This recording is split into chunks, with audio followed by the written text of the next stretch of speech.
Good afternoon. Are we ready to get started? Thank you. Good afternoon and welcome to the November 9th Special Committee Police and Community meeting. I'm the chair, Councilwoman Ortiz. I'd ask my other two colleagues, please introduce themselves if they will. Thank you. Mike Padilla from District 5. Karen Hiller, District 1. Thank you. I want to apologize for not being there today. I've got a couple things going on. Number one, poison ivy. So I'm looking kind of puffy here and itchy, and I didn't want to give it to either Karen or Mike Padilla. Another thing I'm going to ask, because I am the chair, I'm going to ask if Councilman Padilla would consider going ahead and leading the meeting for me. That way, if I have a breakout, I can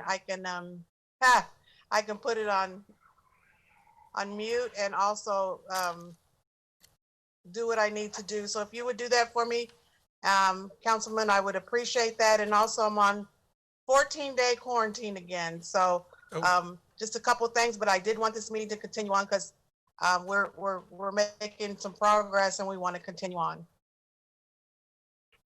Well, hope you heal soon and 14 days go fast. But yes, we'll just follow your agenda, Chairwoman, and we'll just proceed from that if that's okay with you. I'm sure you have the agenda with you, or it was sent to you. I do have the agenda and all my stuff, so I'll let you know if I have any questions or if I have any concerns. But yeah, I've done number one, called the meeting to order. So if you can pick up on number two, that'd be great. Thank you so much. You're welcome. The next item on the agenda is to approve the minutes from our October 26, 2020 meeting. I would ask both committee members if they have any corrections or additions to the minutes from that meeting. I do not. I would move to approve. Okay. Second. All right. Motion to move and approve is seconded. All those in favor say aye. Aye. Aye. Okay, thank you. Move on to the third item, discussion. I think it looks here like we're going to pick up or continue with our use of force and de-escalation continued discussion. I think we had a pretty good meeting last time and got a lot of information from the department and others, giving us an idea of what the process is with regards to the use of force. I think, for my part anyway, I don't know if anyone else has another starting point that they'd like to go to. I'd like to get back to that part of the, I think when we were talking about, when we finished up last time, a little bit of the situation as it develops on the street, as it were, and how officers are reliant upon information that comes to them via the dispatcher about what to anticipate when they're responding.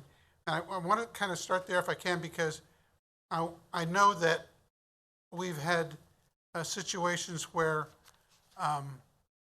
when an officer arrives, they are, I don't want to say surprised, but they learn upon arrival that there might be special circumstances at that call. Maybe somebody who is suffering from a mental illness or condition, or somebody who's under medication, or any of those kinds of things. So I want to kind of ask if we can visit that training piece about how our officers are trained to recognize those special situations.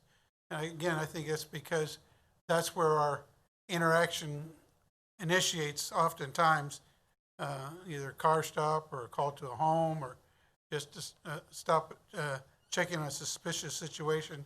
And I just want to make sure that that we understand how the department recognizes those special needs and how they train for them. So Captain, if you could maybe go through that for us, I'd appreciate it. Yeah, and this might be a good opportunity. I'd prepared a few PowerPoint slides. If we want to bring that up and just jump to the second slide. Okay, I do want to, before we get started, I didn't see the chief sneak in his bright red shirt. Thank you, Chief, for being here. He got socks to go with it, just saying. Yeah, Okay, if thank you you. want, if you want to move to the, I guess it would be the third slide, the next one there. So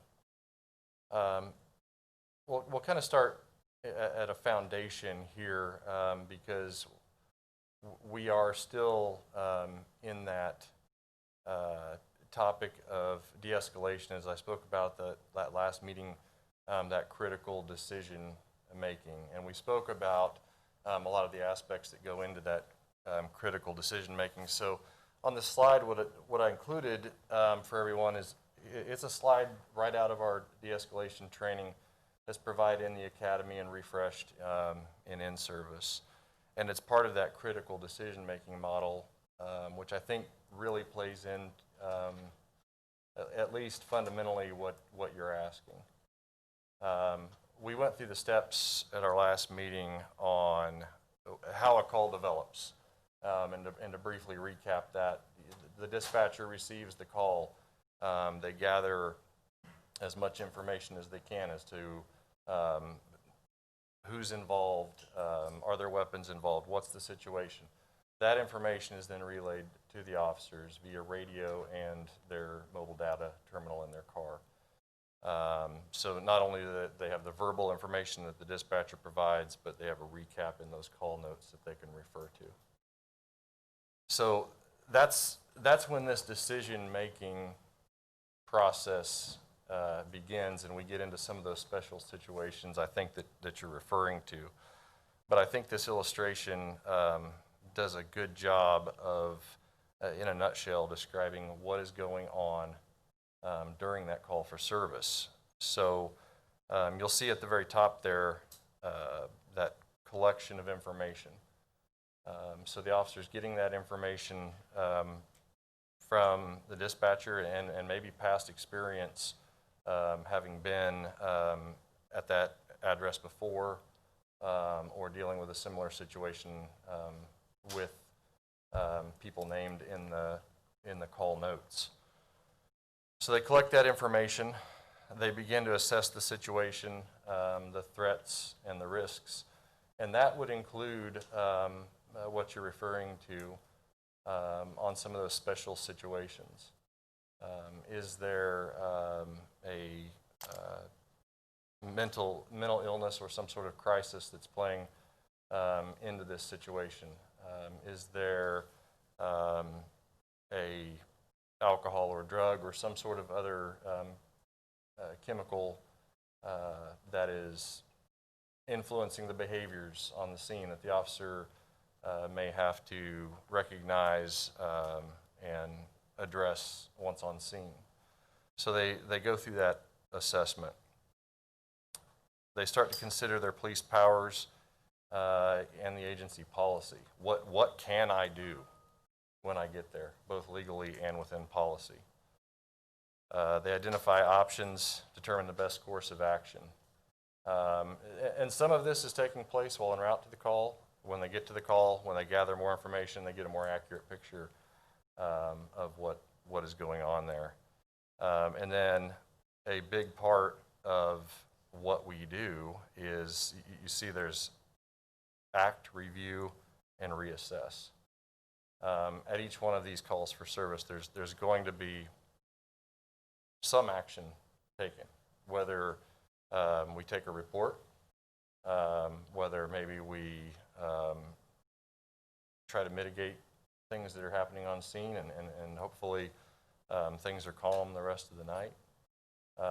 Maybe it is an arrest. But whatever that action is, at the end of that call, a huge part of that is assessing what we did, what could we have done better, what should we do next time. And as this is all taking place, you can see there in the center of the illustration that all of these things are weighed against our ethics, our values, the proportionality, and the sanctity of human life. This is one of the foundations of our de-escalation training and what we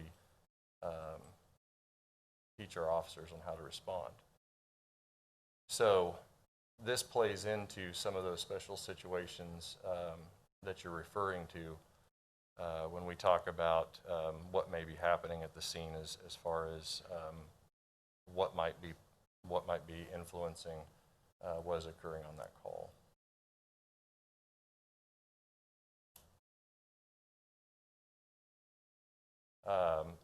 We talked, you're fine, you're fine. We can run through this and we can get back to that main topic if you want, or I'm not sure, Councilman, how you want to proceed. Ken, I think we're just kind of feeling our way as we go along. Okay. Councilwoman Hill, do you have some questions? I do. If we could go back to that slide before, my question will, again, I think pick up kind of where we left off last time.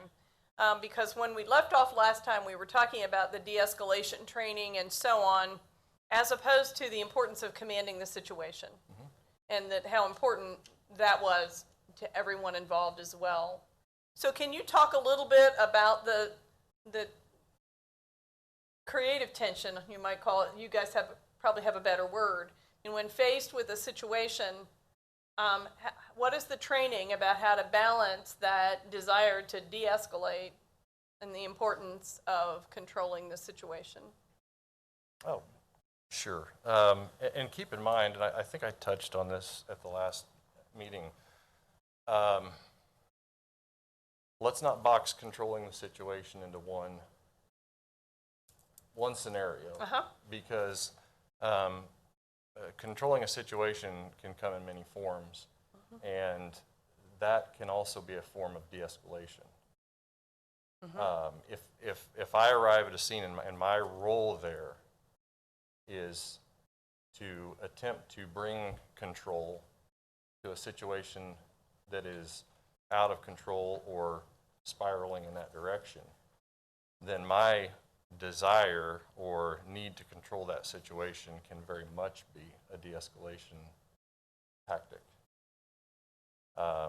But I think to drill down into what you're asking a little bit more, you have to assess exactly what is going on that particular situation. What is the cause?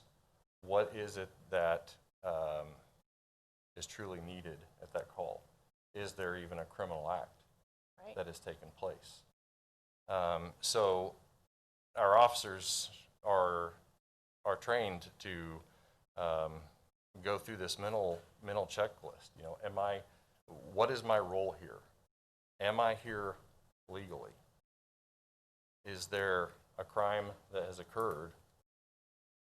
And am I basically here to provide support to this family, provide them some guidance to mitigate what's going on and to bring that situation back under control? And that might simply be my role. But part of that does go into training heavily in our CIT program, in recognizing those different crises and how they develop. Like I mentioned earlier, is it possibly a mental health crisis? Is it a chemically induced crisis? Or is it, I use this example a lot, but maybe it's just a family feud that needs somebody there to dial it down, bring it back under control before it spirals out of control. The third one comes a lot through experience and training. But as I said, those first two, the mental crisis we see a lot, and the chemically induced situations with drugs and alcohol, heavily trained in our CIT program. If I may. Yes, please. I'm trying to think on my feet here, but of the other situations that have come up that are why we're here. And so is there training in the part of that and the mental checklist that you're talking about in terms of assessing, for instance, talking about history and things that have happened, and then assessing a situation based on whether someone is black or a person of color versus white, and assessing that initial assessment and then the subsequent action? I mean, if you're asking me if we treat the situation differently because of a race or cultural factor, if that goes into our assessment, no. However, we do receive cultural awareness training at the agency, so we're more aware and tuned with some of the different cultural issues that young officers especially may be unaware of. But we're not going into a situation just treating something differently due to a race or a cultural issue. I mean, it can be, one of the things we're grappling with, of course, is institutionalized, thought processes where you might, where an officer might say, well, this is more dangerous if I'm in a certain neighborhood with somebody of color versus a different neighborhood and somebody who's not, in terms of assessing the situation and going through that checklist. So, and the chief might chuckle when I say after 21 years of law enforcement, speaking from that experience, my assessment of a danger level going into a certain situation is not based on a race or cultural factor. When you talk about areas of town, or however you put it, we may know that we're experiencing a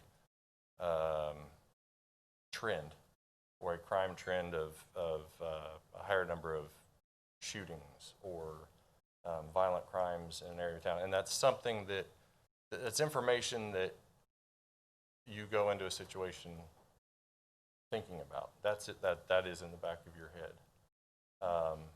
But simply assessing a level of danger or risk based on a race factor, no. And if I could, maybe the chief wants to talk, I was going to ask the same question about resistance. I think probably, lots of people in town have been watching these and watching the process that has come up to here, and the idea of how someone would react, especially if they're surprised to get pulled over. Whether they're surprised and didn't think they did anything, or whether they know and they kind of know how to handle the situation. There's the defensive, the stiffening, the kinds of things that you were describing as a resistance. I mean, most of us, especially if somebody calls us out on something we didn't do, we kind of defensive. We'd probably say something, probably not want to comply right away. Yet, how are they trained to treat people the same? Or how does that, and particularly the race and culture thing, how do those overlap in the training?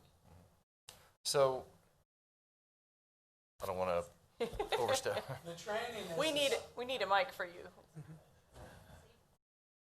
We can pull a table mic around probably, but The training is the same. It's not taught differently because if you're you're going to be dealing with this minority group, so we train it different. That is not the case. I would highly recommend that Liz send you the course schedule for the fair and impartial policing. I would strongly encourage you to go to one of those 10 remaining sessions, and this will answer all the questions that you're asking right here, because what we're doing right now is we got this dartboard out there and we got a whole handful of darts and we're throwing them right. because we don't understand or we can't picture certain situations. So I would highly recommend that, we attend one of those sessions and then we can readdress some of these questions. The thing that you have to keep in mind, no matter what the situation is, the officer makes an assessment of the situation based upon what they know going into that call. Then the things that come into play is the thing that I call the human factor. no matter what you train, educate, and teach, people still have to make decisions based upon their skill level and what they know. And so it's not a cookie cutter solution to a call. No call is the same. No call will have the same outcome. And so when we try putting a square peg in a round hole, it doesn't fit. And so we offer the best training possible that is vetted and best practices, and then we send people out into the world to do the job. If I may, is she there? The chair?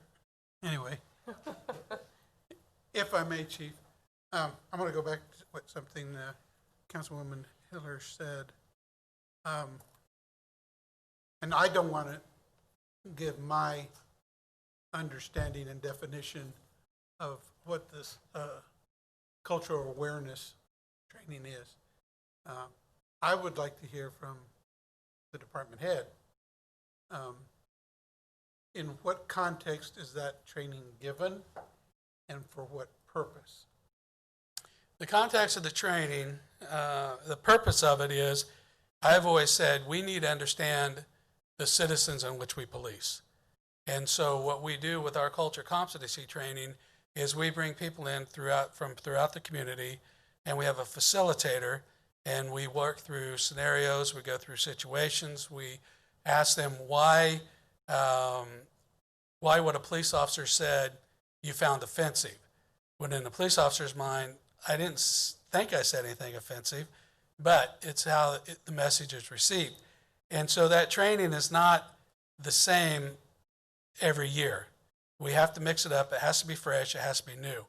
And so when we talk about culture competency training, it's how do you integrate our community with our law enforcement officers, and how's that training look? And so it's really trying to get a understanding and awareness. And as you know, with cultures, we're not going to know everything there is to know, but what we hope to do is hit some of those highlights on the different cultures and ethnic backgrounds, that when the officer deals with them, they have kind of a better understanding of where that individual may be coming from, and not so much where the officer's coming from. I appreciate that, Chief. And if I could follow up a little bit, when that training is given, I know that it's been suggested by constituents and people concerned in what we're doing here, that the history of policing and how it relates to the culture of the United States, and more specifically this community, that's something that I think, if it's addressed in your training, I think it's good. If not, I think some thought could be given to that. I'm not getting on this trend to let's change history, because you can't do that. But I do think history is a teacher. I think history gives us a place to look to where we've come from to where we are now. And so is some of that given? I think that's extremely important. We have to know where we were to understand where we're at. And that's very important. And yes, there is, we do a training piece, and now everybody's been through it, so it's part of our basic academy. And it is the history of law enforcement and the aspect of not the Sir Robert Peel, there is some of that, but the actual hands-on, shall we say, of what law enforcement was like, what the purpose of law enforcement was. And one of the things that we talk about is the mural that we have on the police department common ground. When canines were first employed by law enforcement, they had a very specific function. And now that function is totally different. And that's the evolution of a tool that law enforcement uses. But we have to understand where that came from, why they started, and how they've evolved. And so history is extremely important. And but one of the things that we have to be very cautious about is judging current climate by things of the history. History is good to know. It's important. It helps us get to where we're going, where we're getting. But you can't judge somebody from 30 years ago with today's standards, shall we say. And so that aspect of culture, history, and all that's extremely important. Well, thank you for that, Chief, because I think that goes follow up what the captain was saying. When you're gathering that information about the citizens that you're responding to give service to and assistance to, that is every bit as important as whether there are 3 people there or 5 people there, or whether it's a domestic or it's just a family gathering gone awry or those kinds of things. I still think that it's important to have that as part of their decision-making process and things that they go through, so that it's not a black and white thing, but it's an understanding of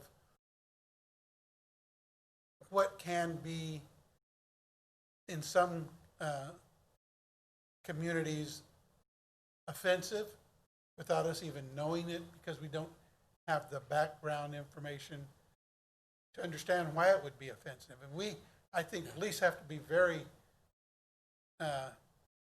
sensitive to that. And I remember a chief of police telling me, he said, well, we're not social workers.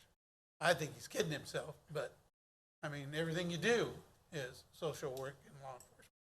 But how you do it and how you provide that service, I think, has to be really, really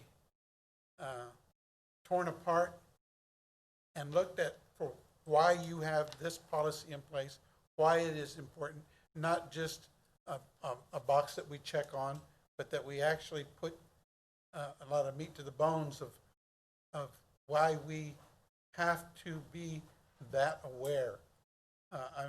Law enforcement has a huge task doing that, because most other services don't worry about that. I think you're spot on in the aspect that we have to understand that our language and our words, what they mean on the other side. And that's when we talk about this culture competency training that we do. That's why we bring in people from different segments of our community, because, you know, what some person says, they may not think it's offensive, but they're not on the receiving end of that. And so that's extremely important. You know, one of the big things is the slogan, "I can't breathe." Well, we were talking the other day when we've deployed pepper spray in the past, 15, 20 years ago when I used it. And I used that term, I pepper sprayed somebody and they go, "I can't breathe." Well, you're talking so you can breathe. But those are things that through education and knowledge and understanding, we're evolving past that. And so that's one of the things that we constantly now talk with our young officers. That's not good terminology to use. And it's on body-worn cameras and all that stuff now. So it's much more sensitivity and understanding of where we're at as a community. Does maybe this isn't the place to ask this, but I've heard criticism about the desire to have this kind of robust training that we do have, and that it somehow reduces the effectiveness of policing. Do you find that to be true at all? That somehow it puts the officers at a risk factor that makes it difficult for them to do their job? No, because the captain hit on it at the very beginning. The first thing we do is we make an assessment of the situation. Once we make that assessment, and then we start determining out what resources or what this person needs, as opposed to am I still in harm's way, then it becomes very productive. And if we can get the citizens services as opposed to going to jail or whatever, then to me we're successful. And so when we talk about all these things that we talk about, the initial thing is, once it's secure, safe and all that, then we move into that social worker mode that somebody, your chief once told you, we're not social workers. But the way I look at it is we represent the city of Topeka, and we're out there 24 hours a day, 7 days a week.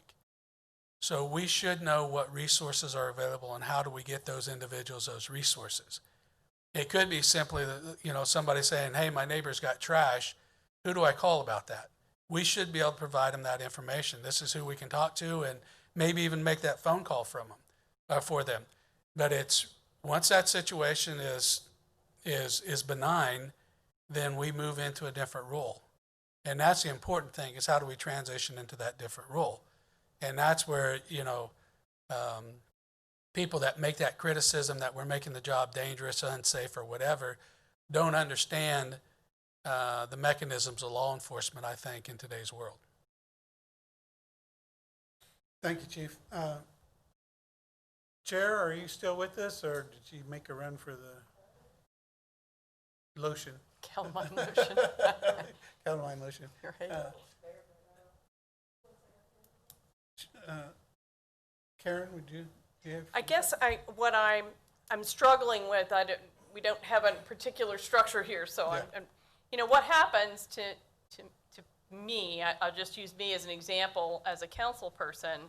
I've had a career of working with people, families in crisis of various, all walks of life, all colors, all income levels in Topeka, as well as my own experience and my family, my kids at school, and now my constituents.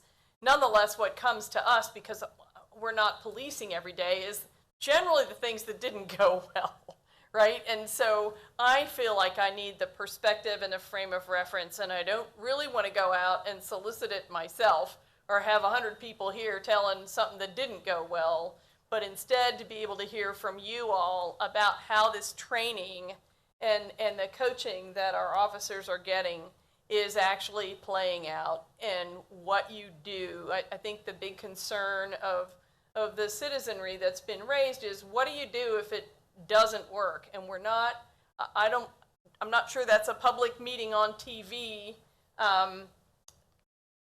conversation versus maybe being able to have an executive session where we name names of people that were involved and really understand what happens. Even when we've seen the internal police auditors' reports, it doesn't say what those progressive reports were and recommendations of action and what happened.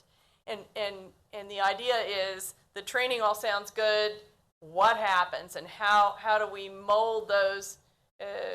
Some people are just naturals at all that, we know that, and others are coming into a strange world, a city instead of a rural situation, or just new experience for them, or maybe they're normally pretty aggressive and are needing to seem like good material, but they're needing to learn how to best deploy all that on the street. We need to be sure that training, we can experience that, but then when somebody gets on the street, what's happening? We know what the process is in terms of, Captain Haltom talked about the incidents and the feedback at an incident, and then the annual reviews and the quarterly check-ins. I feel like if at least we're satisfied that we understand that that's really happening, it could help. Well, I think everything needs to be put in perspective. Mm-hmm. And exactly. You're exactly right. We hear about the negative contacts. Right. That's human nature. But I think what you need to look at is the number of citizen contacts the Topeka Police Department has as a whole with the citizenry, and then look at the number of arrests that are made, then look at the numbers of use of forces that have to be applied in making those arrests, and I think you'll see that the numbers are very positive. I don't have those numbers with me. I know we can get them for you. I think you probably have seen our annual use of force report that we produce. That we got 2017 and 2018, but didn't have time to go over them in our last meeting. And when you look at those, that report, our use of force report, I can guarantee you our annual report dwells down into our use of forces at a much more microscopic level than most agencies across the United States, because we break it down very well. And that was something that we started when I was the chairperson of the Use of Force Committee several years back, and we've carried through with that. But it really breaks it down very well. And so it talks about the number of calls that we work, it talks about citizen contacts, it talks about the number of use of forces, what percentage of force is used, and then it also talks about complaints that correspond with that. And so the unfortunate thing, Councilwoman, is we hear about the negative things. The positive thing about hearing about the negative things is we can make improvements on it. And that's what's important. We can dwell on things that happened in the past. And again, to me, where the past is important is it's a learning tool. It gives us where we can go from, and it can identify things that we can do better. And so my hopes are that that's what this committee will look at. Okay, this is what took place. How do we, what went wrong? And that's, again, when we talk about the culture competency, some of those things went wrong because the officer said the wrong thing in somebody's mind. The officer may not have felt they said the wrong thing, okay? And one of the things I know in our conversation we've had is, how do you treat each person as a new day? Right. And how do you make that a positive outcome? And so sometimes that's a two-way street. When you deal with certain individuals, they also have to. And when we talk about de-escalation, we spend a lot of time on that. But again, if the person we're dealing with does not want to de-escalate, then it does become difficult for us to de-escalate a situation. And so we've had a lot of conversations, and I think we've had very productive conversations. Okay. And so how do we make that each contact separate, individual, and different, but have positive outcomes? And so, again, my hopes are that that's what this committee will look at, is if we identify certain situations that we didn't like the outcome of, then how do we morph that into something positive and improve the Topeka Police Department and the service that we provide to the community? Right, and I don't know exactly how to ask for it. Perhaps working through these, we've got 2 complete use of force reports, but understanding that. But even so, I think all the citizens know that they're not likely to be able to get all the inside stuff, but to be Sure. satisfied that at least we have, and that we, been able to And my answer to that would be that my hopes are that individuals like yourself and Councilman Padilla, that they have duly elected in a democratic process, Right. that you would do the right thing for the right reasons because they voted you in those positions to do that. And so sometimes we have to trust the government, even though people don't like to trust the government. But, we represent the government.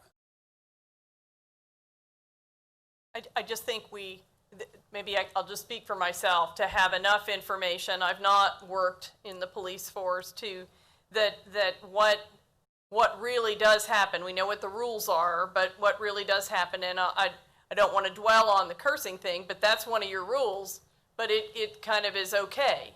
And so for people who need the confidence, it's, well, what else is okay? What are the rules really the rules all the time? And I think everybody knows that every situation is different, but how do we get enough information? I know I had somebody write in that said, well, ask about, you have been sharing about the personnel files and so on without us asking, which I appreciate, but it's like, what happens, and is it really on their file, and does it really stay there, and does it really make a difference in their ratings, their performance ratings?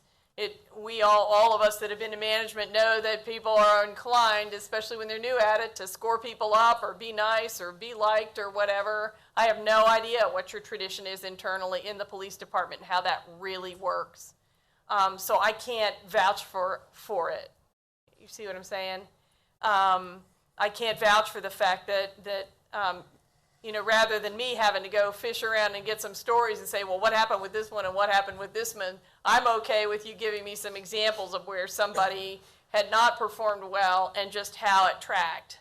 And I don't know if you can do that in a generic enough sense that somebody wouldn't know you were telling their story. So, but that kind of, Yeah, does that make sense? Citizens are looking for accountability and reassurance that things are being done correctly. Exactly. And I think that's one of the things that we can sit down with the city manager and the director of HR and say, okay, how can we formulate some information that we might be able to provide Right. that, without identifying individuals, because we still have personnel issues, code and all that other stuff. But, that's one of the things that when we talk about in the independent police auditor's report, one of the things that we've talked about we would like to see included is that there are cursory issues that are corrected a lot of times. And so there may not be corrective action for the use of force, but there may be corrective action for cursory issues that came up as a result of the investigation and the follow-up. And I think that's important as well, because a lot of times it's not so much the use of force that's called into question other than the force, but it's how did we get there to the use of force. Exactly. And that becomes very important when we talk about holding officers to the standard that we want them to perform at. And the department, because it goes up and down the line. And obviously, as you all have described, if a use of force incident occurs or something else that's inappropriate, it gets written up by, I read my stuff last time, I didn't read it again, but it gets written up by whoever the immediate supervisor is, and then it goes through a number of levels, and then if it's use of force, has a committee looking at it. And so it's how, that's what you're telling us. And I guess for us to be able to be trusted that we really know that, for me anyway, I have to know it. So yeah, if there was some way, I think, I know we're just talking about use of force, but I think this is why citizen groups are saying we want to have this independent board because we want to look at that stuff. We want to be convinced. Well, every situation is going to be different, but if we can, we could see whether that was acceptable, I guess, or we might have some thoughts about it.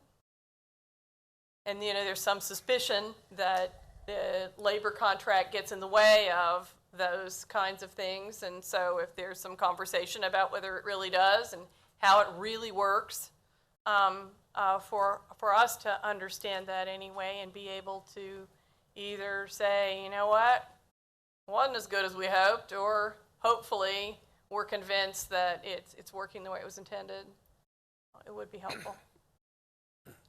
If I may, and I want to make sure I understand what you're asking for, Councilwoman Hillary, because it sounds like what you're asking for is, if not for this committee, but for an ongoing basis, that every action by the police department is reviewed by somebody other than what we have in place already. I'm not. Okay. But I think we need to trust that system, and periodically then you test that system. And that's what I think we're trying to do. Correct. And I think it might as well be us, because it's going to come back to us anyway. Yeah. Really. If we're not confident, then it's going to come back to us or our successors anyway. No, I'm not asking for something new, because in fact, a little bit more, and the last count, I think we have at least 6 boards that advise you or the department, and it might be worth it for us to go over and for you to tell us whether on reflection you still think you need 6, and this is why, because this one does this, and this one does that, and this one does the other thing as well. I mean, you've made a lot of efforts to get input, but for us to maybe all be clear on exactly how you use those boards and how much information they do have, and maybe even from their point of view, whether their input is successful. Those trainers, if those are people in the community, whether they feel like they're connecting when they do that training, whether the SPCP members, for instance, feel like whatever you all talk about, that their feedback was genuinely heard and that there were results. There's too many of them for me to keep up with. Does that help? I think you make a point about the boards.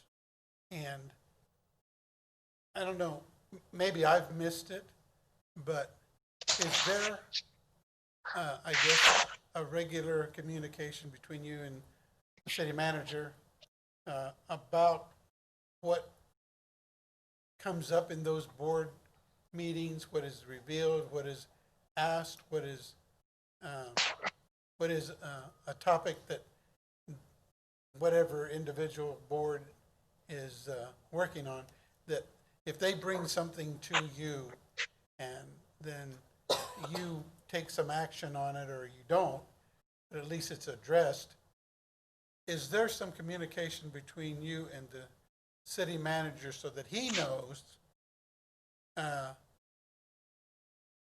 is confident that the system that we have is being used properly, and that those voices that do come to you via those boards are documented in their desire to support or help or criticize, whichever, and that you've been able to convey that to the city manager and be able to tell him how, as you, as the department head, has taken action on those things, so that when he works with the council and there are some questions, he's got a real firsthand feel for not just the police department, but what those civilian persons on those boards are talking about.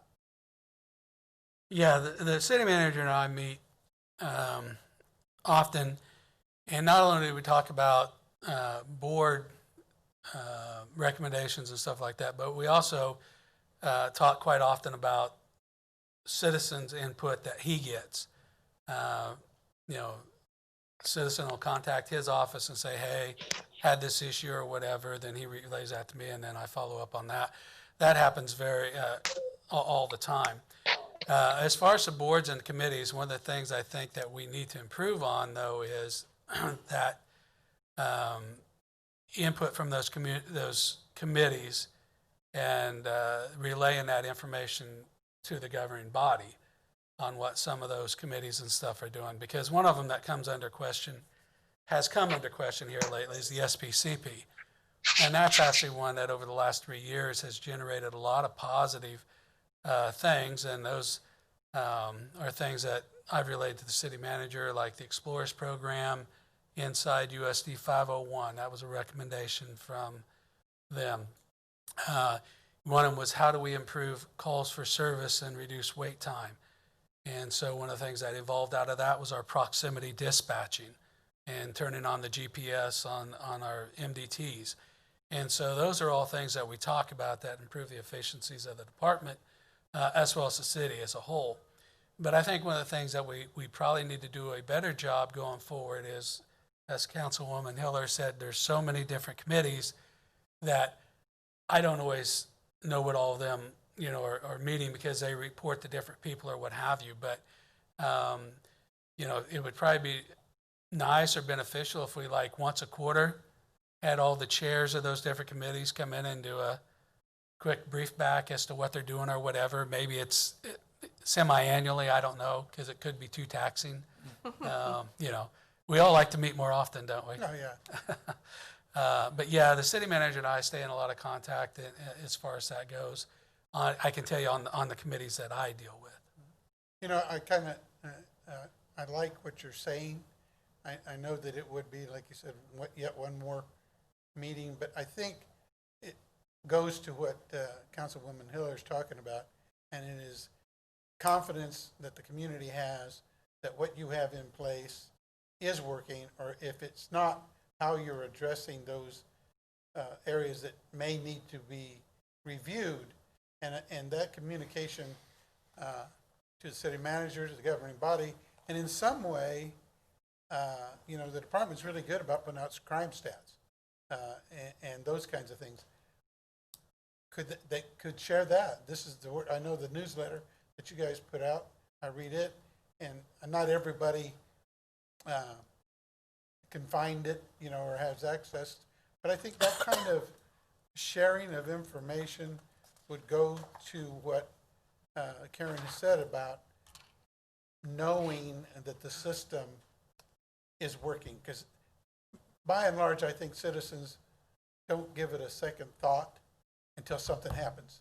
And then everybody wants to know how it's working. But that's a thing that has to be cared for every day, so that when something happens, because it will, people will have some basis for understanding what is going to happen next. And that's why I really like the SBCP and what we've done with that, because that's something that I have continually updated the council on progress of that over the last 3 years and where it's at. So when things started coming out about the SBCP that were very negative a couple of months back, I felt very confident that the council members understood where the SBCP was and what it had accomplished over the 3 years.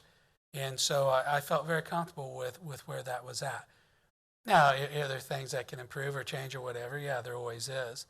But, you know, it got a lot of negative push from certain people in the community because they didn't understand, they didn't know where it evolved from and what all it done.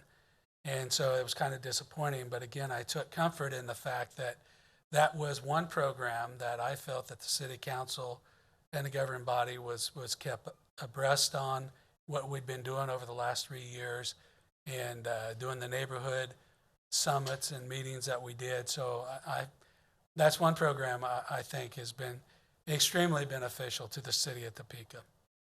I would have to agree. I think it was unfortunate that some citizens didn't understand what the purpose was of that effort, the SBCP. Did I get it right? Yeah, SBCP. And it got to be focused on personalities and individuals rather than the work that they were trying to accomplish. And you're never going to make everyone happy about who's in the group. They either like them or they don't like them, but you got to have the variety of conversation and points of view and perspectives to make something like that viable and trustworthy. So I think it was a good effort. I know some areas of town participated more than others, but I would encourage people to not walk away from that effort. I think that it's a good effort, but people have to be focused on the purpose of it and not on personalities and individuals. That's just my 2 cents. Yes, ma'am. I'll add another cent to that. I do think, and we've talked to city manager about it, that for instance, when things started really going down, we needed to do better messaging for the public about, you know, using SPCP, were very intentional about getting people that did have street history. That was why it was there. I mean, a diversity of folks, but people that did have street history, because that was important to connect and do a better job. And we never said that. And so I think people still don't have that quite straight. And many of us were involved when it started. I went to some of the big meetings and my own district meeting, but I wasn't current. And so what you just shared, I didn't know. And so the idea of gathering them up, making sure that whenever we create committees, we need to keep them viable and vital and doing useful things, or else decide they've run their course. But if you've got, let's see, you've got your Chiefs Advisory Committee, you've got another one that kind of just advises you, right? And then you've got the SPCP, and of course we have the Civil Service Board that onboards officers that clearly people didn't know about. And so, you know, and they do the same thing all the time, so that's not much, I guess, to say except for people to realize that they're there and that is an extra process point in onboarding our new officers. But, you know, to be able to say these were issues that came up and this is the kind of exchange we had and this is how it was of value.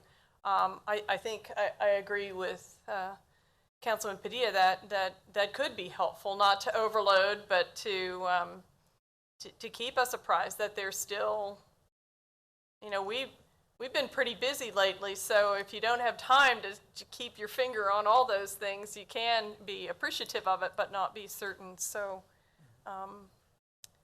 yeah. Well. Okay. Madam Chair? Councilwoman Ortiz? Yes, I would like to, at some point, get that on our agenda with all of their duties that, so we get a clear understanding.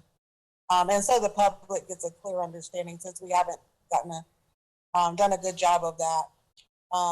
So hopefully we can get that on our agenda. I do want to go back to a comment that the chief made, and the chief had made a comment, and it saying, when regarding the I can't breathe, and so some of the officers are like, well, you're if you couldn't talk, then you're breathing, or you wouldn't be able to talk.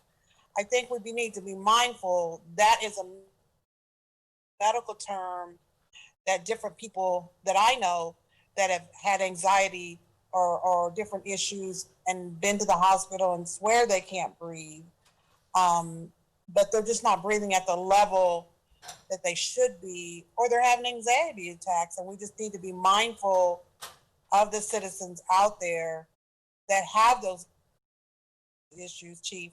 I understand what you're doing. You're telling them they're okay, but we still need to be mindful when they say that. Therefore, it doesn't escalate into more, or they don't start fighting, or it doesn't escalate into more, or something doesn't happen that we're not paying attention. And again, I guess that goes back to just listening to the people and what they're telling us. I hope that makes sense to you, Chief. Yeah, and because I've seen that. I've seen them taken to the hospital. I've seen people firsthand, grab the nurses and the doctors and say, I can't breathe. And they're like, you're fine. Medically, all the equipment's telling them otherwise. But, you're right. Nobody wants to be arrested. But at the same time, they know how they feel as well. So I think that's very, very important that we're mindful and we listen to that. yeah, you're exactly correct, and that's why I'm saying that's terminology that we are trying to break that paradigm. We're telling our officers not to use that terminology. Don't say that, because, and I gave the point that 15, 20 years ago when I used pepper spray, that was my mindset too. If you're talking, you can breathe. But as you pointed out, if you're asthmatic and all that other stuff, that all becomes very important. So that line was one of those lines that became ingrained in terminology that, well, if you're talking, you're breathing. So those is that culture change and everything that we're working on in getting through to our officers. I also, if I may, Mr. Chair, if I continue. Yes. Chief, you had talked to us about going to this meeting that you invited us to, so we get a clear understanding. But how does the public perceive that? Because we've been tasked to go through this policy for the public, and so we can see the policy changes, the good, the bad, or the ugly. I think it's kind of neat now that we've got all this election behind us, so I think we do, that we can all now, both sides can come together and hopefully listen to each other. Doesn't matter what side you're on, but we need to sit down and we really need to listen to each other so we understand what point we're driving to. And so if all three of us council members go and we get that understanding, how will that help educate the public? As far as the training? Yeah. Yes. Or which part? The training, how does that benefit the public? Do we convey it to them, or how? Well, yeah, again, Councilwoman Ortiz, it's one of those things that there are certain operational things, and when we bring in outside instructors, They have criteria and stuff. But one of the things that, we can talk about is a public presentation from those instructors as to what they teach and where it comes from and all that stuff. But some of that is, again, you as the duly elected officials, the hopes are that at some point people will understand and trust when you say, this is what's taking place, this is right, or whatever, that you believed it. But with that, you also have to say, if it's not right and you don't agree with it and it's wrong, you have to also say that as well. And that's where you gain that trust and support from the community. And like I said, it sometimes we don't like saying it, but sometimes you have to trust our elected officials and our government. And Chief, I totally understand that. But at the same time, I'm tasked with looking at the policies, looking at policy and procedure and seeing if they're working for us.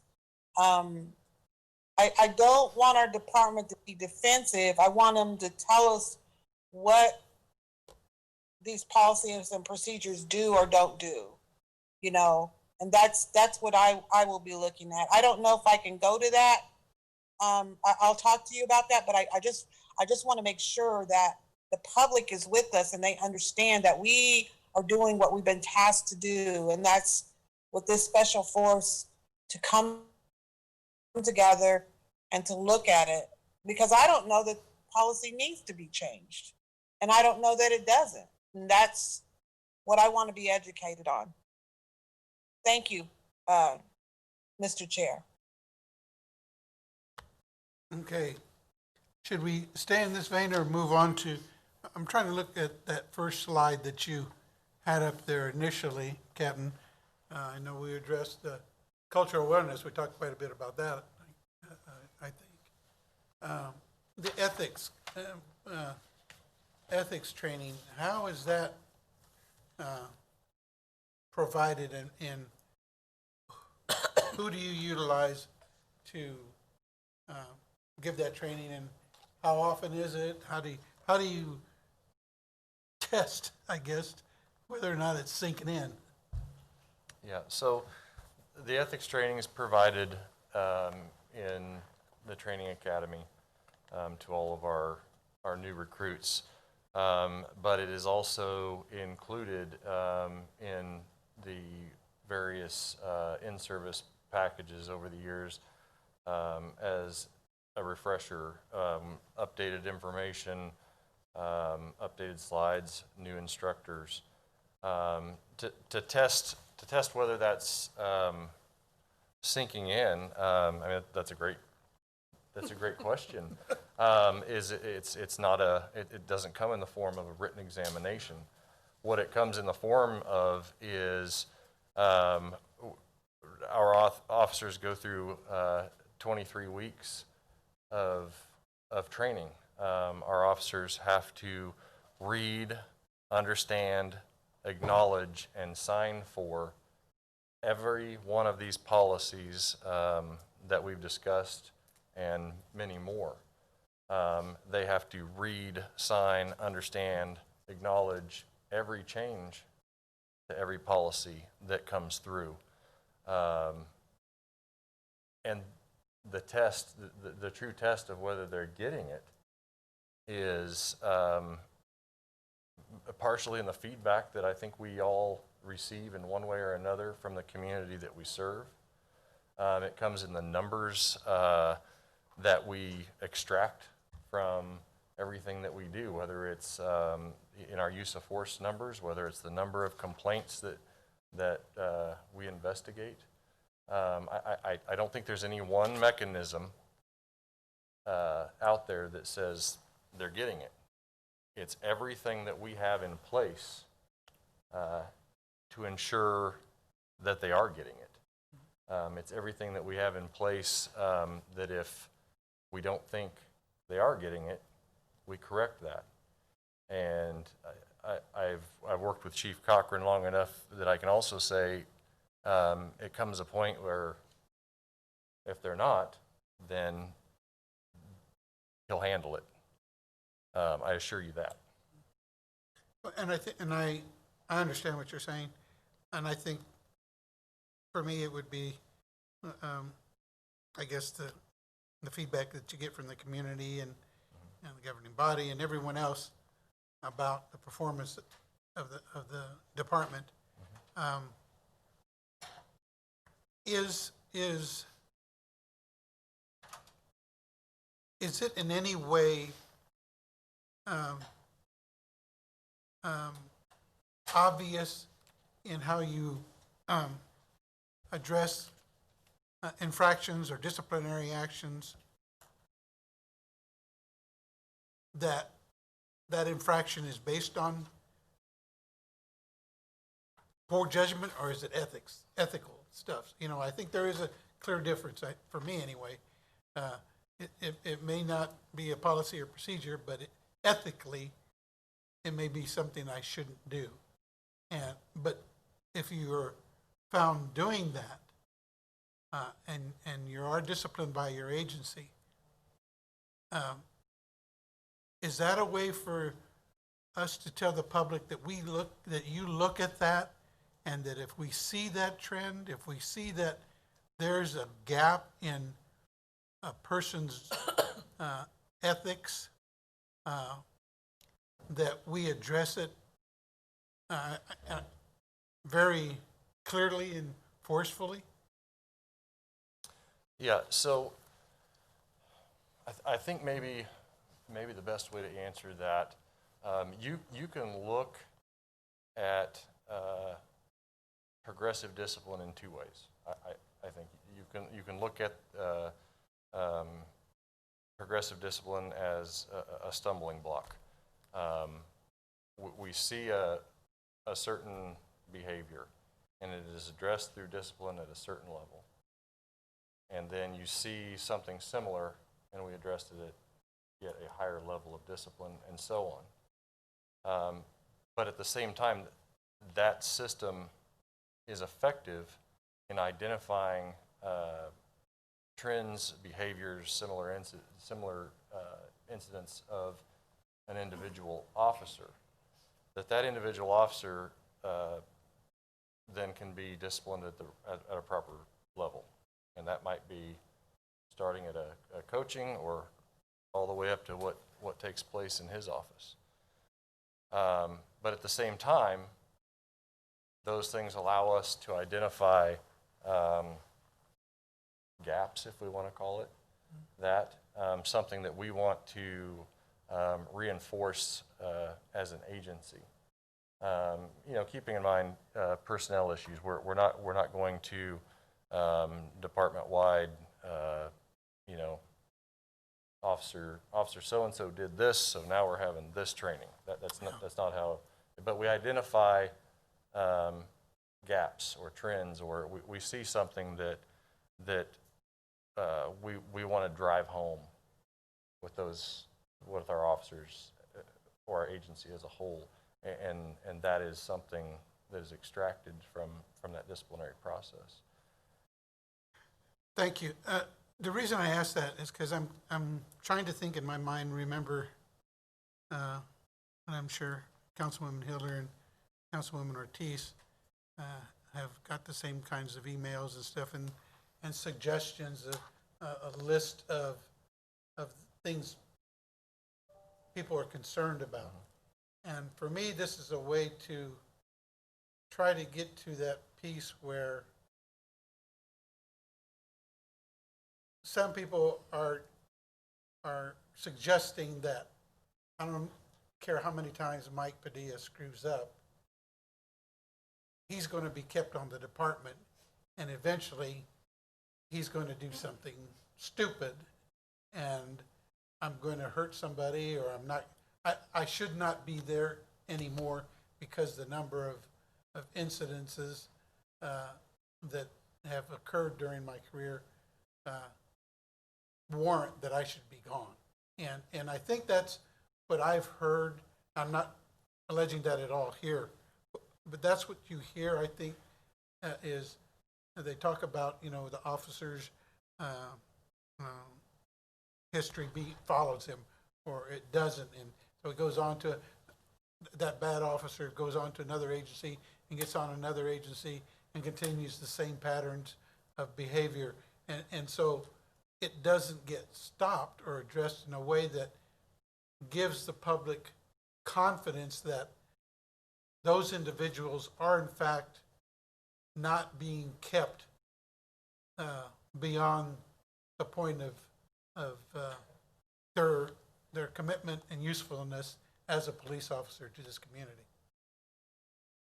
Yeah, no, and I understand those concerns, and so maybe to give you an example, that there are smaller agencies that their hiring processes are quite different than ours. There are smaller agencies where a background check is nothing like what our background check looks like.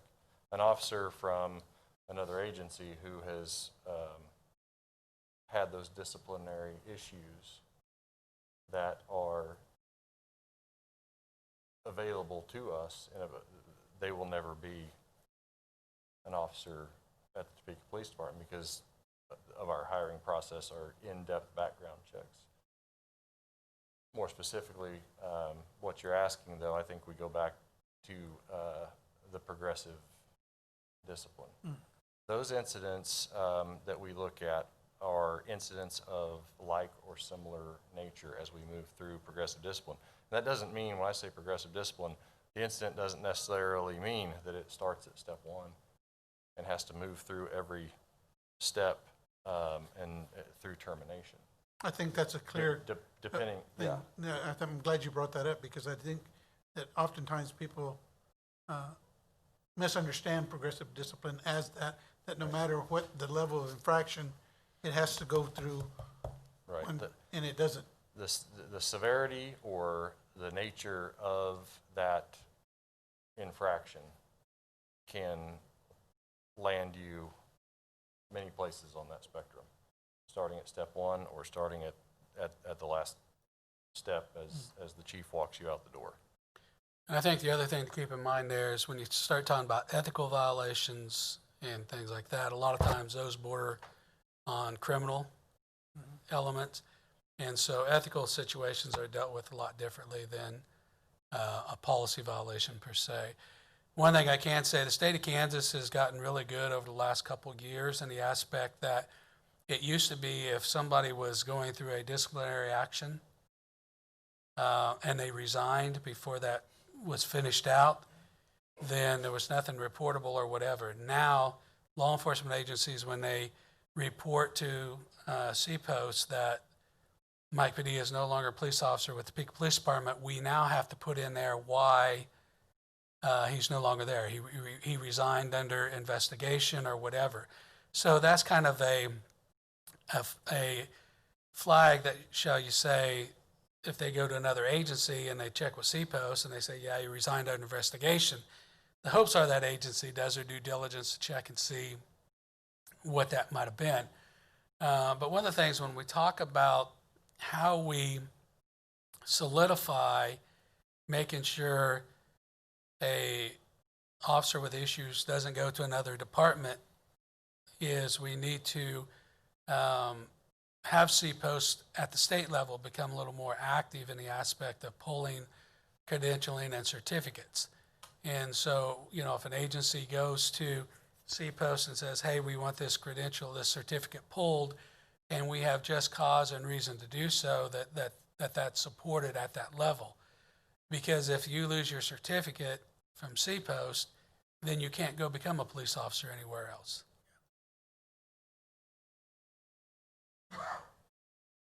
Thank you, Chief. So it might be helpful, I know that these questions came up along the way from a variety of folks, to understand either at a future session or right now, if it's easy, if there is progressive discipline that has occurred in either incident related or generally in good personnel, nothing's a surprise at the annual review. You've already talked about it before, and then the quarterly follow-ups that you talked about. are those all recorded in that personnel file, and do they stay there for the life of that file? Is there anything that happens that's not, that for some reason goes someplace else and is not in that file, so that that history stays with the officer for the entirety of their stay? Yeah, the evaluations, once they're completed, they're forwarded to HR, and then they are store those, as well as we have them on file for, I believe, up to 5 years, and then they're purged out. But HR has those permanently. That's the same as corrective action. Corrective action is purged at the department level, but Human Resources and the PSU unit still has that on file. Okay, so a corrective action takes place separately from that personnel file, but both of them are there and active the entirety of that individual's employment? Yeah. So when you say purged, it's 5 years after they're gone, not 5 years after it occurred. Right. Well, here's how that works. Say I've been disciplined, and I have 2 or 3 corrective actions in my file, and I put in for a different assignment like K-9. So when my packet goes to that management council, they look at if there's any disciplines. They look at whether they had a passing, meets below or exceeds expectation evaluation. And that's where all those come into play at the department level, because those are points that you lose. If you have disciplines, you get docked. If you have meets expectations, you might get so many points. Exceeds expectations, you get more points. And so at the department level, those are kept in files for 2-year consideration for those type of purposes. But they don't go away in the aspect that they can't be found or tracked or whatever. So if you have an officer that has issues or whatever, that information can be obtained. It's at HR? Yeah. And it's accessible? Okay. And corrective action is kept in-house at the professional standards unit. Indefinitely? Yeah. And does it get flagged in the personnel file as well, so that if you're just looking at the personnel file, you know that there's other information out there? Well, the thing you got to keep in mind is corrective actions take place for a variety of different reasons. Uh-huh. And so, if I get a corrective action for not shining my boots, that probably shouldn't haunt me throughout my career. Well, hey, if you're that kind of guy. Yeah. But if it's something more serious, yeah. But corrective actions like that can be brought up. You can find them, what I'm saying? They don't go away. Okay.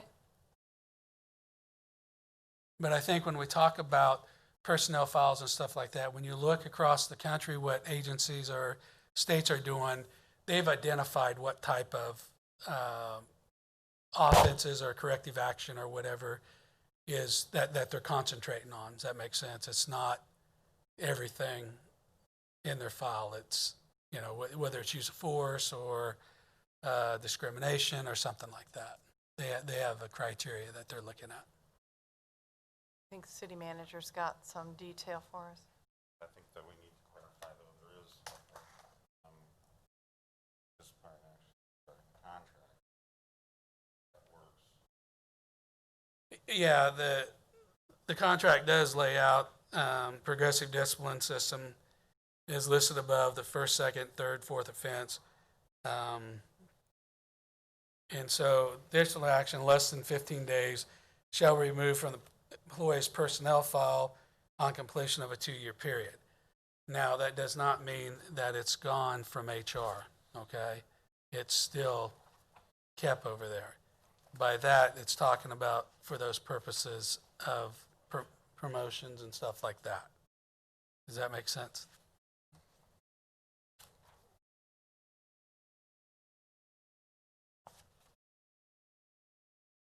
I guess so. I mean, again, I'm shooting in the dark a little bit in terms of what people have said. So if you've got somebody that's got a history of use of force or escalation, then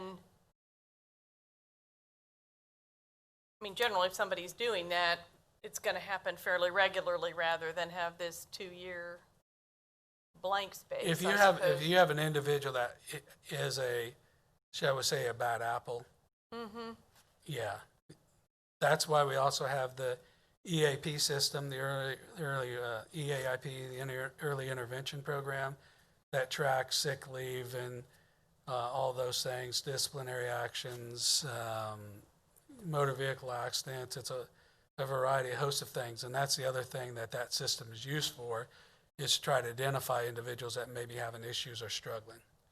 Because I remember reading the policy, and maybe Captain Haltom's flipping for that and can help me out. It seemed like there were some descriptions in there of the kinds of unacceptable behavior that would be a problem, but it seemed like you had to just keep doing it every day in order for it to stick. There was, so many offenses within 30 days. Well, Help me out. that'd be sick leave and stuff like that, not corrective actions. I mean, Oh, so that's just under inappropriate use of sick leave? well, the EAP, like EAIP program, identifies several different categories, and so those are all different triggers. And so when you talk Okay. about, again, corrective actions, you may have an individual that wrecks a motor vehicle and so gets corrective action, and then maybe late for roll call. Those will trigger the EAIP system that, hey, there's corrective actions taking place. Then you look at what those corrective actions were. And then, are there other things that are contributing, that's going on, they're supposed to work 20 days and they've only been there for 10. And then they have these other things going on. So that's why it's an early intervention program. It looks at a lot of different things. Okay.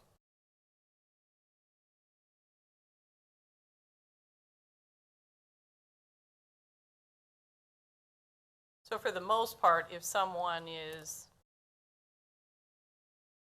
regularly not performing at the top level, that's going to show up in their current file. If they're not performing at a satisfactory level. Uh-huh. Well, there's not being satisfactory, and then there's actually offenses, I guess. Look at those being different. All right. Thank you. Thank you. See the rest of this. I think the last. I have a question. Okay, good. Yes. Councilwoman Ortiz? Chief, you had talked about before,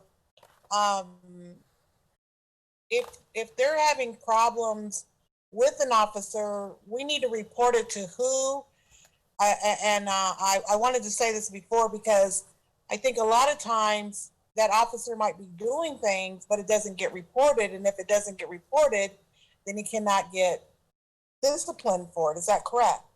So we need to make it very clear to the public who we need to report these issues to.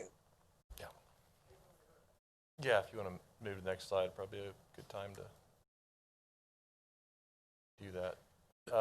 So I provided the policy prior to our last meeting, 6.11 on citizen complaints, and it outlines all of this in the policy.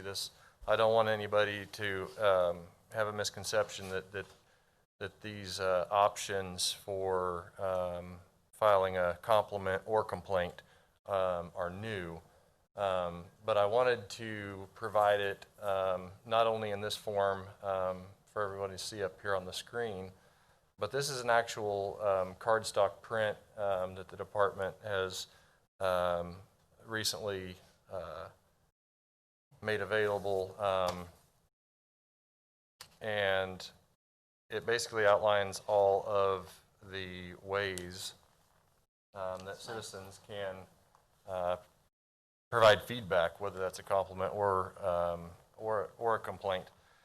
These cards are available at the front desk at the Law Enforcement Center, at our Professional Standards Unit office, at the Municipal Court, the Clerk's office, and they've been provided to all of our sergeants and watch commanders in the Field Operations Bureau to hand out. But you can see on the screen there are many ways that this information can be provided through Professional Standards Unit, Chief's Office, the Police Watch Commander, or the Independent Police Auditor. And each one of those 4 outlets all have a phone number, a contact person, an email. These complaints can be taken in person, anonymously. If you want to provide a compliment or a complaint about police conduct, there is a way to do that.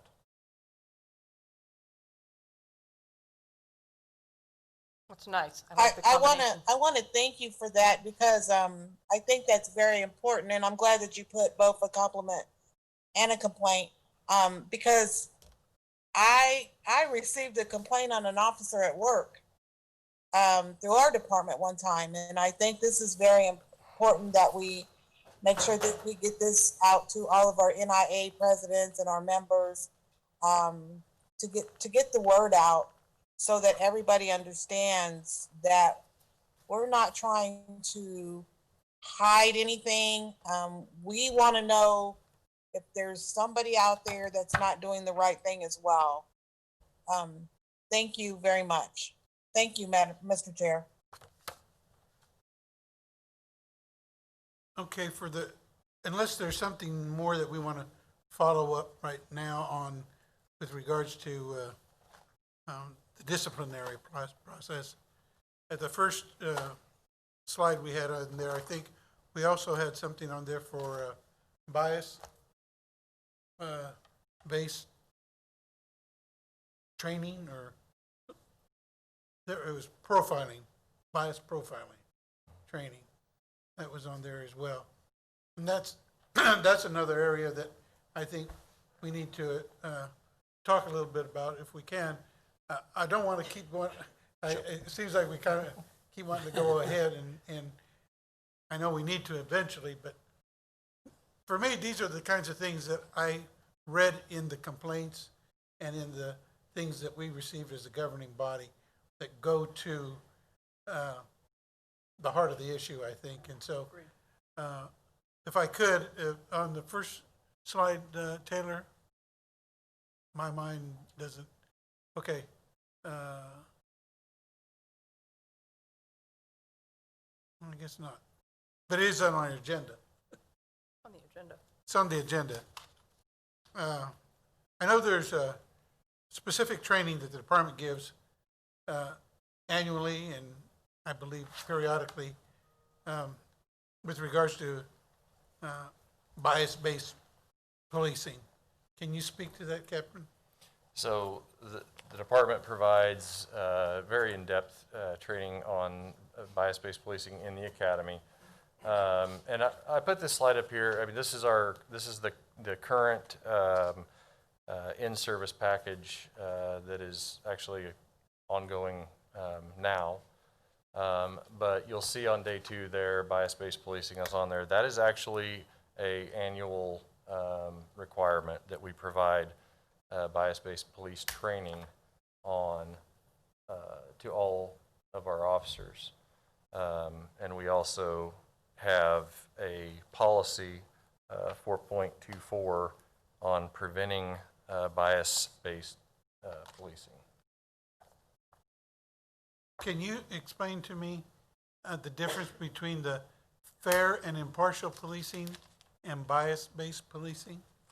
So fair and impartial policing has more to do with educating our officers on different biases that we all have either naturally through experiences and what we how we react, how we handle those biases, and which ones are implicit and which ones are not. So the officers have a better understanding of kind of what's going on, I guess, in their own mind through their own experiences. I hope that makes sense. Whereas the bias-based policing is actually has more to do with the statutory definition of bias-based policing, the reporting, required reporting of bias-based policing, the annual report that we spoke of during our first meeting that goes to the Attorney General's office on the number of investigations that we've had, what those investigations entailed, and what the outcome of those investigations were. So one is a training on how we handle our own biases, how we move past some of our own biases, how we navigate that, whereas the other one is more of the statutorial requirement on the bias-based policing. And one of the things in working with the governor's committee on bias-based policing that's going on right now, that she put together, right now, bias-based training, the state of Kansas just says you have to do it. But there's no set criteria what that is, what it looks like. And so an agency in Garden City may be doing whatever, Topeka is doing something different.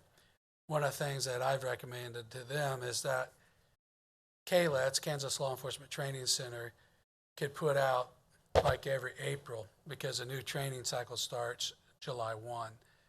And they could have all the bias-based policing and fair and impartial policing instructors meet in the state, and they could say, okay, for fiscal training year 21, this is what the bias-based policing is going to be. And so everybody in the state of Kansas gets the same message and training. How do you standardize? How do you make it uniform? But with that being said, it's got to be different every year, because it can't be the same thing, because you lose the message. So that's one of the things I know that they're looking at is what could be a state what is the state requirement? How do you make that better? And how do you kind of standardize some of that across the state of Kansas? So like the councilwoman said, if I live in western Kansas and I get stopped in Topeka, Kansas, how do I know what to do and react and all that other stuff? And that's kind of what that's focusing on. Chief, how do you, like you said, it changes yearly or more often than that even. How do you utilize resources available to the department to craft your message for this community? Like you said, because it varies across the state. And so if we were to compare Topeka to Garden City, Wichita, anybody else, how would our training stand up to the other communities? And how do you get to that point where you think you've got the right resources, putting your program together so you feel comfortable with and good about it? Jokingly, I'll say, is that a serious question? Yes. Because ours stacks up probably far more superb than anywhere else in the state of Kansas. And I honestly say that because we involve our community so much, and we have them involved in that. We get input from them. Like I said, some of that culture competency training is, why is this offensive? How do we make that better? So what we do is we look at the current climate of what's going on in the community of Topeka. We look at the current climate of what's going on in the state of Kansas, and then we look at what's going on nationwide. And then we craft our training each year to fit those needs and address those current topic issues. And that's what we try to focus on. Please. That's the training that Councilwoman Valdivia Alcala and I think maybe you sat in on in the winter or spring. Was that the one that Mr. Kane put on? Yes. Yeah, I think he was coordinating. It was down at the Armory. Yeah. So that was, that would have been this last year's. Yeah. I guess just to throw in a little, because I did do that, and I was there only for about 2 hours, so I didn't get a chance to be with the different speakers. But I can say for that involving minority officers in the training, which you did, and also we made a really strong effort to diversify the classes. What I thought was really instructive was how candid the conversations were. The officers talking with each other and with the trainers about their own experience or lack thereof. And it was very clear that strong learning was taking place at that time.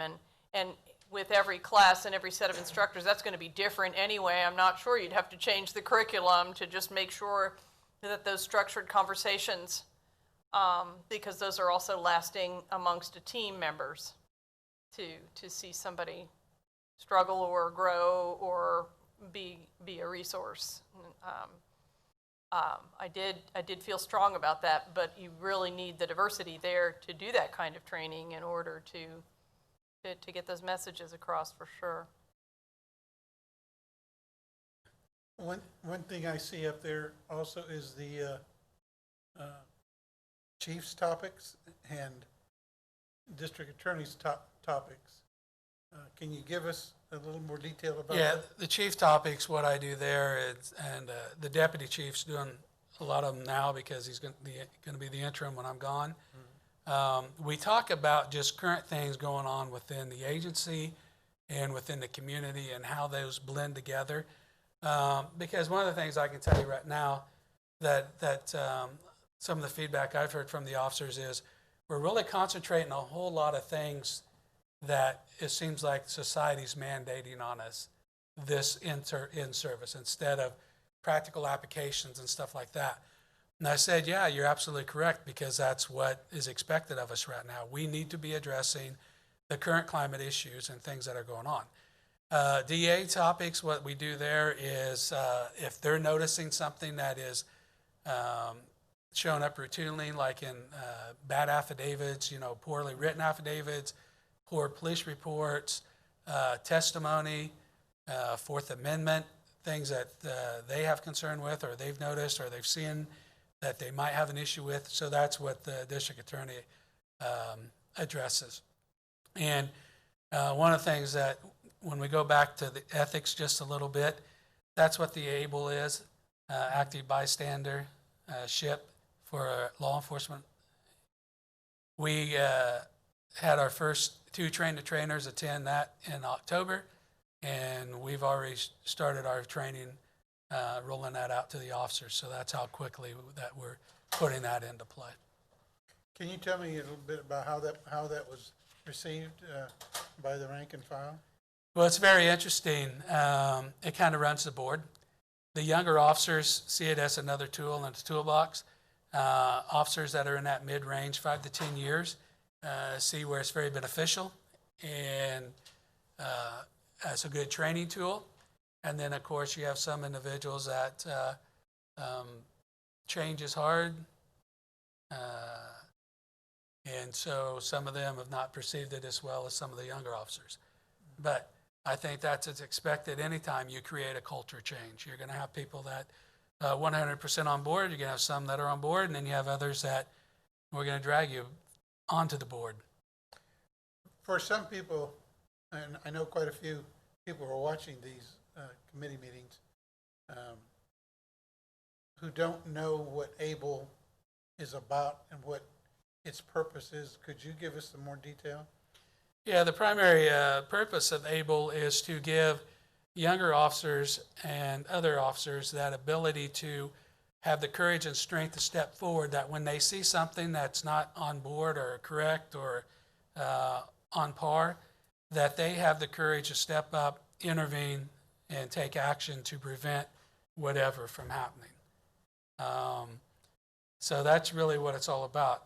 It's one of those things that we first became aware of it through the New Orleans Police Department, and there it started out as EPIC, Ethical Policing is Courageous, and that caught my attention through my connections with PERF and the Police Executive Research Firm, and so that was a program that we started looking at. We wanted to bring it up here from New Orleans and have them instruct us, and then the COVID thing kind of hit, and then the George Floyd incident happened, which really brought it to light in the aspect of intervening. How do you stop? How do you have that courage to step forward? And it really does focus on those officers that have limited experience on the department other than their academy time and very limited time on the streets, and how you interact with individuals that have more time on than you. Because when you have a training officer, you expect that training officer to know the job and everything and do it correctly. But what the ABLE training does is give those officers, all the officers, an extra tool in their tool belt in the aspect to have that courage to step forward and do what needs to be done. We teach that. We have been teaching that in the academy anyway, but now this is actually a formalized program that has a training criteria and a matrix with it, so we're very excited. Chief, this might be out of the realm of what we're trying to do here, but I'm just curious. I know when I was there, they had different forms of staff meetings, ComStat, all those different things that brought division heads or department heads to a meeting to discuss issues and so forth. Does that still happen within the agency? Yeah, I have a senior staff meeting every Monday. Then we have a crime strategy meeting that meets every other week. And then we have full staff once a month. And I'm not suggesting you do this, but I remember, and then you probably have experience too from the military and city manager too, that sometimes when you have those kinds of conversations with command staff level, that there's a senior non-com, as it were, that's included in those to provide that perspective from into those meetings. Does that occur? Yeah, periodically we bring them in, especially when there's a topic or a discussion that is, causing a lot of conversation. So, yeah, we do that, especially in the crime strategy meeting. We have a lot of rank and file involved in that, and that's where a lot of these topics and stuff are talked about as well. Well, I appreciate that because I know that's been asked at council meetings when it comes to different service departments that we have. Sometimes the command staff is all on board, and the question has been asked, well, what about the rank and file? Sure. And so I just want to have you address that, and I'm glad that you do that because I think that helps keep everything in perspective because it can all be decided up here, but it gets implemented down here, and I'm glad to hear that you're doing that. Councilwoman Hiller, do you have any questions or anything you want to follow up on? Not on that in particular. I didn't know if the ABLE was maybe a first cousin to the duty to intervene. I know that's on your list Yeah, here. if we jumped to that last, That's exactly slide. what it is. It's Okay. training for duty to intervene, a formalized training. Okay, I wasn't sure. yeah, go one more slide if you don't mind. Yeah, and that's exactly what it is. I was fortunate enough. I attended the first 4-hour block of the ABLE training last Thursday with the in-service class, and it was very interesting because I'm sitting in a classroom full of a variety of officers. Just in front of me, in the row in front of me, there were 2 officers that are still in their first year of service, and then I had some officers in the room that had more years than I do, and the 2 instructors that we sent to the train the trainer, very good choice, by the way. They presented this topic in a way that really grabbed the room. Not just the new guy or gal, or not the one that's been on for 25 years, but they really captured the attention of the entire room. And I was, I'm familiar with what this is all about, but I was more curious as I sat there how it would be perceived and received by all the different officers in the room. And at the end of the training, people provided compliments to our instructors. They presented this in a way that it made sense to people. And one of the things that I took away from some of the actual scenarios that they provided was, one of the quotes from the training was, "It just takes one." It takes one person willing to step up and be that person that will intervene, that can prevent the misconduct or the mistakes or promote that officer health and wellness, which is what this focuses on. And it just takes one person. And we'll get you that schedule as well, and you guys are welcome to attend that to see what that's like as well. Well, if I could ask, Certainly. I was surprised actually, because this duty to intervene seemed like kind of a new concept as the events were unfolding this spring and summer. Yet we've had that on the books here for how long? At least 10 years, probably. At least 10 years. Yet the approach or just the subject matter altogether was new. I wouldn't say that the subject matter, when you get right down to the grassroots of it, is so different. It's very important to keep this information fresh and provide it in a new way. Maybe you grabbed, you presented it away in a training 2 years ago, that you grabbed the attention of a portion of the class, and now we're presenting it in a different manner that hits home with the rest of them. Well, if you could talk about that a bit, and maybe that's what the chief's getting ready to do, but particularly being military or sort of quasi-military, whatever the commanding officer, whoever's in charge, commands the situation, and nobody's supposed to interrupt that or challenge that person or rat them out, if you will. And so it sounds like this approach is really quite different, and not only affirmative, but, if you will, giving officers permission as well as encouragement. And so that seems quite radical. I'm glad it went over well, but if you could talk a little more about how that definition then of duty to intervene and the practice is changing. So that's actually, it's kind of interesting that you say that, because that's actually a quote from the class, that I give you permission to do so. One of the real life examples that they give in the class has to do with, it's an unnamed agency, but it's a real life example where the sergeant on scene is doing something in a manner that is against policy. And the other officers on scene, there's a training officer, a recruit, and then another officer on scene. And the example that they give is no one. Well, it's the Sarge, and we're not gonna step in and intervene when the Sarge is doing. And it was just a procedural type issue that they were referring to in this example, but nobody stepped in and told him he was doing this wrong, which ultimately cost an officer his life. And a focus of this training is this gives you permission. It doesn't matter.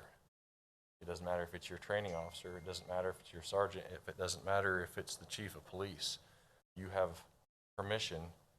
You have a duty to intervene. I think what's important is, like we said, we've had it for probably 10 years or more, and we always tell people, you got to intervene, you got to step forward, we do some training, we talk about that. What I really love about this program, this is a structured curriculum that's put together and endorsed by the Law School of Georgetown University. So it has credentialing, background, and credibility. And so it's a structuredized, like the captain says, you're giving them permission, but what you're doing, not only are you giving them permission, you're teaching them and giving them the ability to do it, to have the courage to step up and do it. You're absolutely correct. If I'm got 1 year on the department and I'm in my training and I'm riding with a 20-year veteran, my expectations of that 20-year veteran is he knows the job and he's going to do it right and he's going to do it correctly. What this does is when you have that young officer that's put in that situation where something maybe unethical or whatever is taking place, they have the courage, the knowledge, and the ability to step up and stop it. or intervene before it goes south. And that's what I really like about this program. It's a structured curriculum that now we can put together and give the officers, not just talking about it and saying, hey, you got to step up, you got to do this. Well, it's a little bit harder, you can say that and do it, to do it, but to put yourself in that situation and actually do it, knowing you're going to be bucking the system and that training officer, this program hopefully breaks that paradigm thought process. Because sergeant on scene is in charge. But with that being said, just because you're in charge doesn't mean you're right. And That's a huge culture change. absolutely, absolutely, and that's why we're endorsing this program. Chief, I'm glad you address it that way because permission is the beginning, but the support for that person who takes the courage to do that and act on that permission is something that has to be there as well, because peer pressure can be really hard to overcome at any level and any. Goes all the way back to the playground. Yeah, well, it does. It gets back. Well, you to take that. the situation where it's just the training officer and the recruit officer, and nobody else is around. It's very easy as that recruit officer to say, but this program here is to give them the ability to step up and do the right thing. Including when there's other people around. More importantly, when other people are around, but more importantly than that is when nobody is around. That's even more important. Chief, I'm curious. I think you're reaching out and using nationally recognized resources and sources for your training and what you're implementing and doing those kinds of things. And I know that the agency has been recognized at the national level, at the National Conference of Chiefs of Police. This might sound odd, but does the department share its level of training and with, say, Washburn University? It has a pretty robust criminal justice program.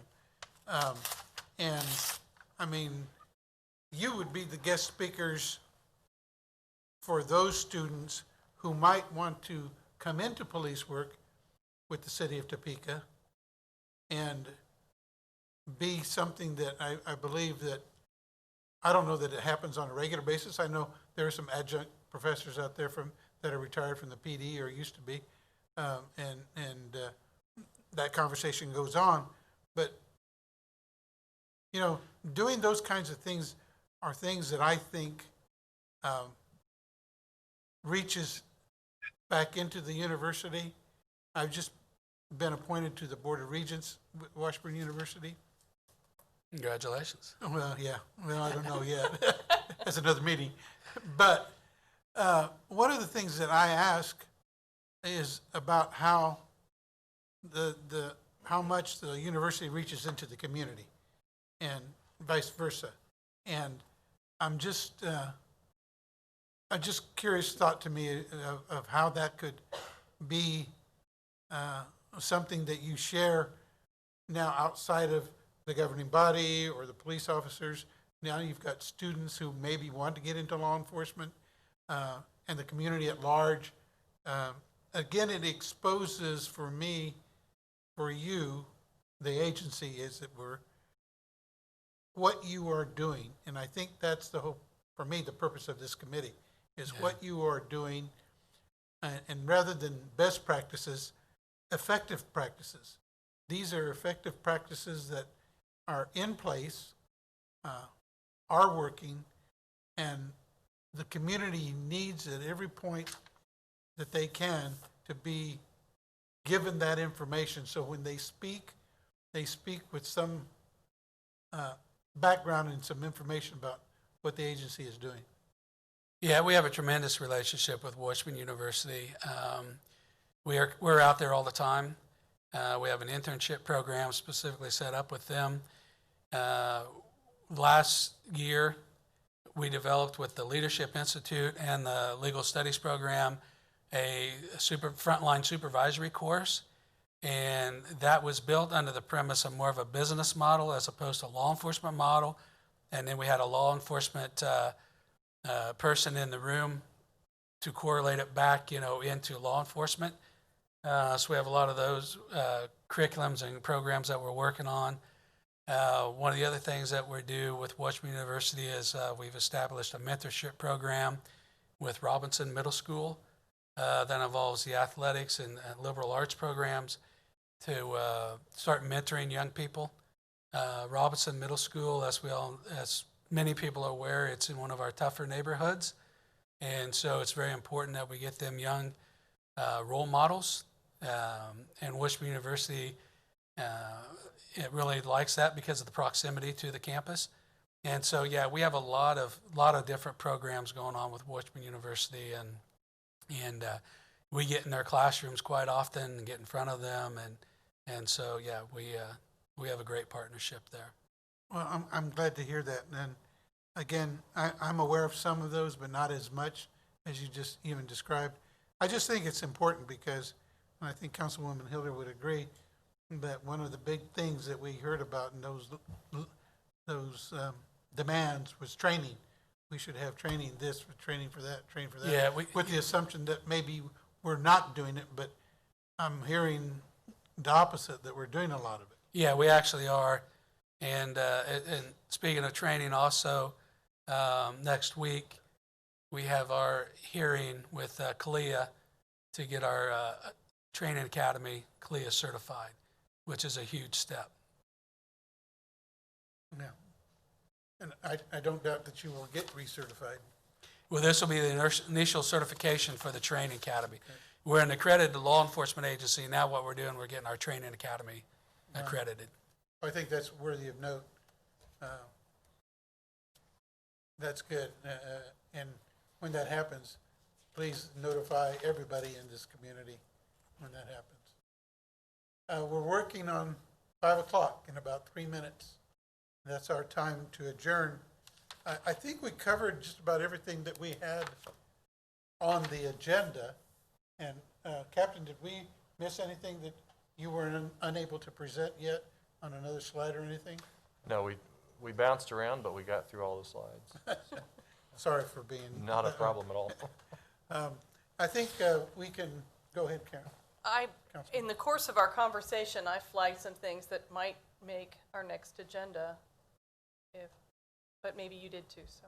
Well, I did, and I don't know that we need to put them on the agenda right now. We can share that and then put it out, but I do think that we need to look at our calendars again to see when our next meeting is, and see if we can schedule something. What with the holidays coming up and everything? Just for consideration, I might want to throw out the things I heard. But okay, if you can, if you want, go ahead. Well, what I heard was that it might be good for us to hear from some of the people that actually help do the cultural awareness training on what they present and how they feel like it's sticking, I suppose. To review the use of force reports that we have, 2017, 2018, and whatever. The annual report? I think so, and just have do you have the 19? We don't have, I don't have the 19, it's just, I don't think. Okay. It's a short, yes we do. Yeah, we have, we just. It should be 3-year encompassing or 5-year or something like that. We've got, well, you can look at what you gave us, but we have, what's interesting is that they've got a lot of information in them, including racial data in some cases, which again, people have asked for, but it also, when I've looked at them, they made me ask some questions about the disparities and so on and some, and I think those might be a good subject. And then to do something that we discussed, executive session or otherwise, where we could be really brought inside how those personnel, some examples of how the personnel things work. That would just be the 3 that I flagged out of our conversation. Thank you. Mr. Chair? Yes, ma'am. Yes, I have made note of that. I'm sure Liz will give that to me so I can set the agenda.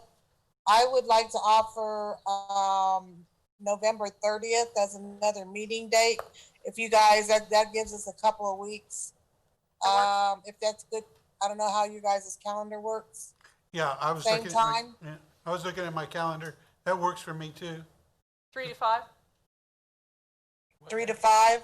Same time? The Yes. 30th? Monday, the 30th?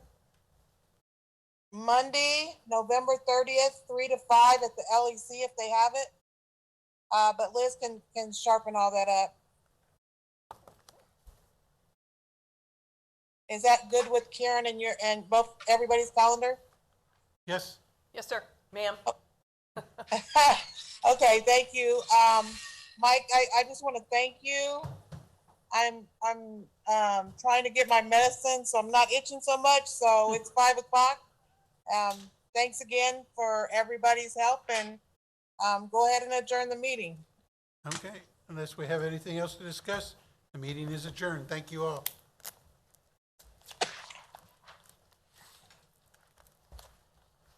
Looked like she was getting a little red.